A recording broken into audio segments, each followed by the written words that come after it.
भारतात प्रत्येक काळात एक महापुरुष जन्माला आलाय। मग तो प्राचीन काळ असो, मध्ययुगीन काळ असो, स्वातंत्र्य संघर्षाचा काळ असो किंवा आजचा आधुनिक काळ, भारताला ज्या ज्यावेळी गरज होती त्या त्यावेळी एक महान व्यक्तिमत्व भारतात जन्माला आलंय।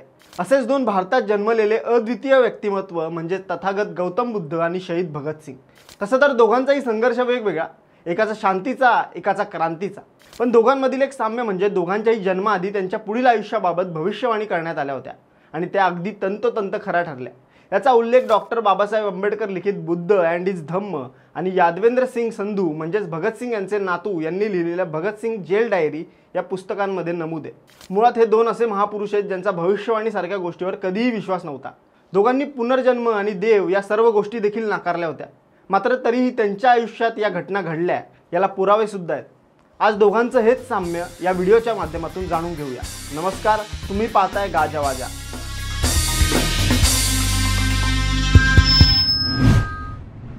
तथागत गौतम बुद्धांच्या जन्माची कथा अशी सांगितली जाते की एकदा माता महामाया यांच्या स्वप्नात सुमेध नावाचा बोधिसत्व आला आणि त्याने महामायेपोटी जन्म घेण्याची इच्छा प्रकट केली।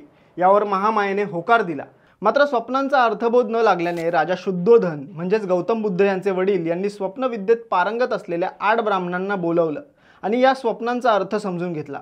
राजा, चिंता करू नकोस, तुला एक असा पुत्र होईल की जर तो संसारात राहिला तर तो सार्वभौम सम्राट होईल, पण संसार त्याग करून जर तो संन्यासी झाला तर तो विश्वातील अज्ञान अंधकार नाहीसा करणारा बुद्ध होईल। आणि यानंतर ख्रिस्तपूर्व 563व्या वर्षी वैशाखी पौर्णिमेला या जगातल्या सर्वात महान मानवांपैकी एक म्हणजेच तथागत गौतम बुद्ध यांचा जन्म झाला।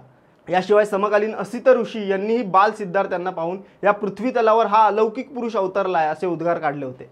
आता भगतसिंग यांच्याबद्दल जाणून घेऊया। भगतसिंग यांचा जन्म सरदार किशन सिंग आणि विद्यावती कौर यांच्या पोटी 28 सप्टेंबर 1907 रोजी झाला होता। याच दिवशी ब्रिटिशांविरुद्ध लढत असलेले त्यांचे वडील आणि काका अजित सिंग हे तुरुंगातून बाहेर पडले होते। यावेळी भगतसिंग यांची आजी जय कौर यांच्या मुखातून एक वाक्य बाहेर पडलं होतं, ए मुंडा तो बडा भागावाला है। त्यामुळे या गोष्टीशी मिळते जुळते असलेले नाव म्हणजेच भगत हे त्यांच्या आजीनेच ठेवलं होतं। बालपणीच एका ज्योतिषाने भगतसिंग यांच्या बाबत एक भविष्यवाणी केली होती की सरदार किशन सिंग का बेटा या तो फांसी के फंदे पे चढ़ेगा या फिर गले में 9 लखा हार पहनेगा। यावरूनच कळून येतं की भगतसिंग यांच्याबाबत केलेली भविष्यवाणी खरी ठरली। दोघांनाही आपल्या आयुष्यात सर्व गोष्टींचा आणि आपल्या कुटुंबाचा त्याग केला होता। बुद्धांनी दुःखाचे मूळ कारण शोधण्यासाठी केलेली तडफड, तर भगतसिंग यांनी क्रांतीची मशाल पेटवण्यासाठी केलेला त्याग। बुद्धांनी शांतीचा अवलंब करण्यासाठी आणि ध्यानामध्ये तल्लीन होण्यासाठी केलेला अन्नत्याग आणि भगत यांनी तुरुंगात आपल्या मागण्या पूर्ण करण्यासाठी केलेलं 100 पेक्षा जास्त दिवसांचं ऐतिहासिक उपोषण। दोघांचा काळ वेगळा पण ध्येय एकच, क्रांती। भगतसिंग यांनी जरी सॉन्डर्स या ब्रिटिश पोलीस अधिकाऱ्याला मारून हिंसा केली असेल, मात्र त्यांनी एका ठिकाणी म्हटलंय, बम और पिस्तौल से क्रांती नहीं आती, क्रांती की तलवार विचारों की शान पर तेज होती है। त्यामुळे त्यांचं हिंसेला कधीही समर्थन नव्हतं। मुळात हिंसा ही आत्मरक्षणासाठीच करावी हेच त्यांनी नेहमी सांगितलं। भगतसिंग आणि गौतम बुद्ध यांच्या आयुष्यातील तुमचा आवडीचा प्रसंग कोणता आम्हाला कमेंट्समध्ये नक्की सांगा आणि गाजावाजाला लाईक, शेअर, फॉलो आणि सबस्क्राईब करायला विसरू नका।